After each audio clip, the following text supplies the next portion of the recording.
नमस्कार साथियों, मैं डॉक्टर उदयवीर सिंह एक बार फिर से उपस्थित हूँ आपके सामने। और आपका बहुत बहुत धन्यवाद। आप लोग मुझे देख रहे हैं, पसंद कर रहे हैं, लाइक कर रहे हैं, मेरे चैनल को भी सब्सक्राइब कर रहे हैं डॉक्टर उदयवीर सिंह के नाम से। और मैं आप लोगों का बहुत ऋणी हूँ। आज मैं फिर से उपस्थित हूँ आपके सामने। सबसे पहले मैं सिकंदराराव हाथरस में हुए हादसे से बहुत दुखी हूँ। श्रद्धालुओं को मेरी विनम्र श्रद्धांजलि। ईश्वर से प्रार्थना है कि वो उनकी आत्मा को शांति दे और सभी मृतकों के परिवारजनों को इस दुख को सहन करने की शक्ति प्रदान करे। मेरा सबसे पहले तो ये अनुरोध है कि इस दुर्घटना पर कोई राजनीति नहीं होनी चाहिए। दूसरा ये कि जब हमारे गुरु या संत जन प्रवचन देते हैं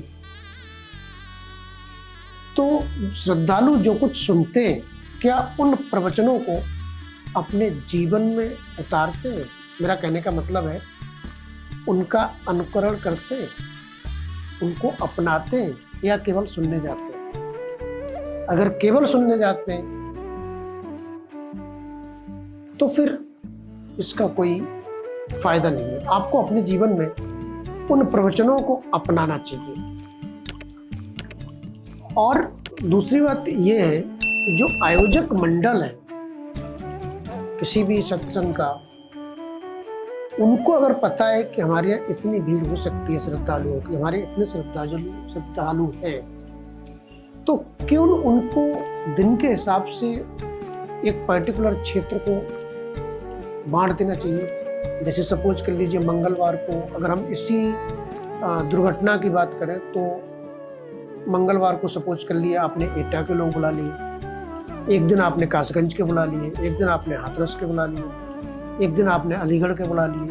तो इससे क्या होगा, जो भीड़ इकट्ठी हो रही है वो बट जाएगी। इतनी ज्यादा भीड़ नहीं होगी जो किसी हादसे को निमंत्रण रखते। हाँ, आपके सत्संग के दिन बढ़ जाएंगे। अगर आपके इतने ज्यादा श्रद्धालु हैं तो निश्चित आपको इस बात का ध्यान देना चाहिए कि हम दिन के अनुसार किस तरह से क्षेत्र को बांटें जिससे इतनी ज्यादा भीड़ न हो कि वहां कोई दुर्घटना होने की संभावना बने। क्योंकि इस तरह के आयोजन हमारे देश में होते रहते हैं, हम सब जानते हैं। हमारे देश में गुरुओं की परंपरा है, उनको महत्व दिया जाता है।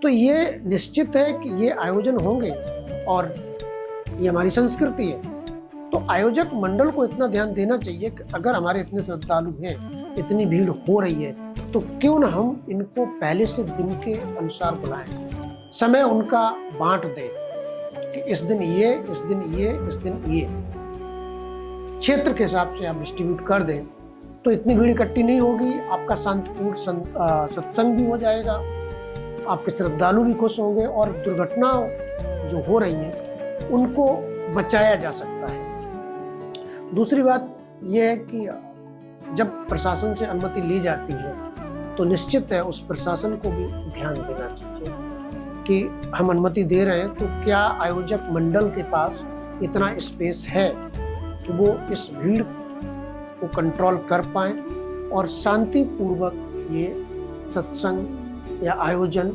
हो जाए। तो इन बातों का अगर ध्यान रखा जाए तो इस तरह की दुर्घटनाओं को हम बचा सकते हैं। मैं फिर से एक बार सभी श्रद्धालुओं को जो मृतक हैं श्रद्धांजलि देता हूं और ईश्वर से प्रार्थना करता हूं कि उनकी आत्मा को शांति दें और उनके परिवारजनों को इस दुख की घड़ी को सहन करने की शक्ति प्रदान करें। नमस्कार, धन्यवाद।